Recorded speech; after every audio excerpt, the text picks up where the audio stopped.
Muy buenas noches. Mi nombre es Oscar Mauricio García Martínez. Soy estudiante de cuarto cuatrimestre del doctorado de la Universidad de Cuauhtémoc, doctorado en Ciencias de la Educación, y me encuentro con la docente María Cristina Orozco, magíster, perdón, María Cristina Orozco Lugo, que me va a colaborar con la entrevista que pienso hacer en este momento. Entonces, para iniciar, Cristina, por favor, coméntanos un poco de lo que estás haciendo en el momento, en que te estás desempeñando y cuántos años llevas en la labor. Bueno, primero que todo, Mauricio, agradecerte por la invitación a participar en esta entrevista, felicitarte por tu doctorado. Creo que eso es lo que todos los maestros debemos hacer, cualificarnos día a día para poder ofrecer una educación de calidad a nuestros estudiantes y poder transformar la realidad que vive el país.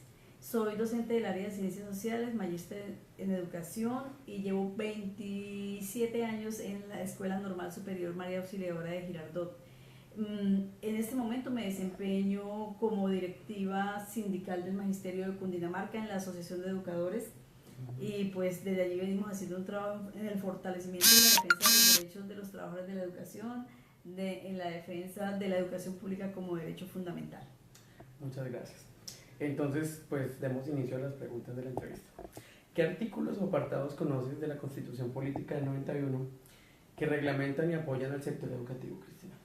Bueno, yo creo que la Constitución colombiana, que es una constitución bien interesante, que reconoce un Estado social de derecho, que garantiza la libertad de cátedra, tiene artículos tan importantes como el 67, que habla de la educación como derecho fundamental.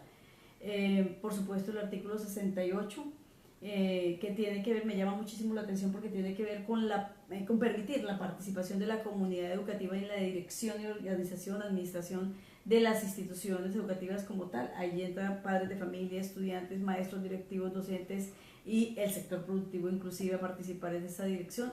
Son dos artículos que me parecen fundamentales. Y además, son muchos más, pero vale resaltar el artículo 356 y 357 de la Constitución, que son los que tienen que ver con el Sistema General de Participaciones, que fueron modificados en el 2001 y le dieron origen a la ley 715, que tiene que ver con financiamiento, pero además esa ley 715 se convierte en el antecedente jurídico del decreto 1278 de 2002, que tiene que ver con los maestros que han ingresado, que han llegado nuevo a la docencia en nuestro país. El estatuto docente, sí. Gracias, Cristina. ¿Qué decretos y leyes considera de orden jurídico en educación y que garanticen los derechos de los estudiantes y los docentes? Bueno, tendríamos que hablar del decreto 1075, que es el compendio de toda la normatividad en educación. Es, digamos que todo lo que tenga que ver con educación hay que buscarlo en este decreto 1075, en permanente construcción, en permanente actualización, pero vale la pena resaltar entonces también allí el decreto 1860, antes del decreto 1860 la ley 115 de 1994, que en el artículo 142 reglamenta lo que tiene que ver con el gobierno escolar, un tema al que yo le hago muchísimo énfasis. El decreto 1860 reglamenta esta participación de la comunidad educativa.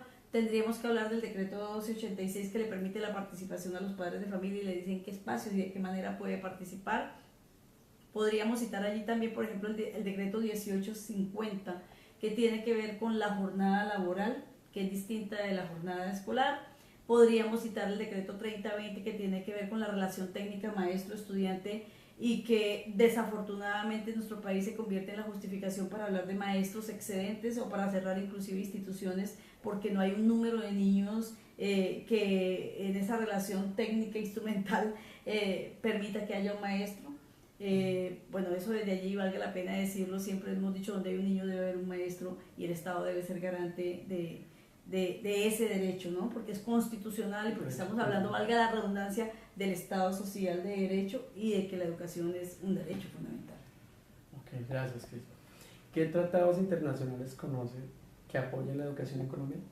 Bueno, tendríamos que hablar allí de la UNESCO, tendríamos que hablar allí de los tratados que tienen que ver con los derechos de los niños, con la garantía de la educación, del acceso de todos en igualdad de condiciones, de manera gratuita a la educación, pero voy a referirme como dirigente sindical a un convenio internacional que es el de la OIT, el 151, y me voy a referir a él porque este es un convenio que ha suscrito nuestro país, que permite la aparición de la ley 411 y el decreto 160, que en estos momentos nos tiene a los maestros colombianos en proceso de negociación colectiva como servidores públicos. Y bueno, de allí se desprende que en esos pliegos de peticiones que hemos presentado los maestros, tanto a nivel nacional como en los diferentes entes territoriales, estemos reclamando financiación para la educación, es decir, una reforma constitucional que permita que esos dineros que se han perdido a partir de la modificación de esos artículos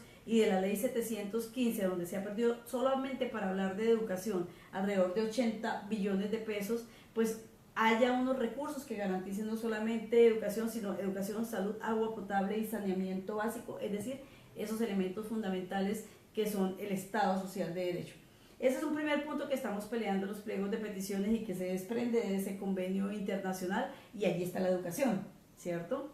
Y pues desde allí también no solamente estamos pidiendo la financiación para la educación pública financiada, administrada y garantizada por el Estado como debe ser, como derecho fundamental, sino que también estamos allí, por supuesto, proponiendo todo lo que tiene que ver con la calidad educativa, que se desprende también de recursos, y la garantía de los derechos de los trabajadores y trabajadoras de la educación, entre tantos otros puntos, la investigación, por supuesto, todo lo que tiene que ver con infraestructura, con las condiciones dignas que se requieren en las instituciones educativas para los niños, las niñas, los jóvenes y por supuesto para los maestros, que también estamos allí.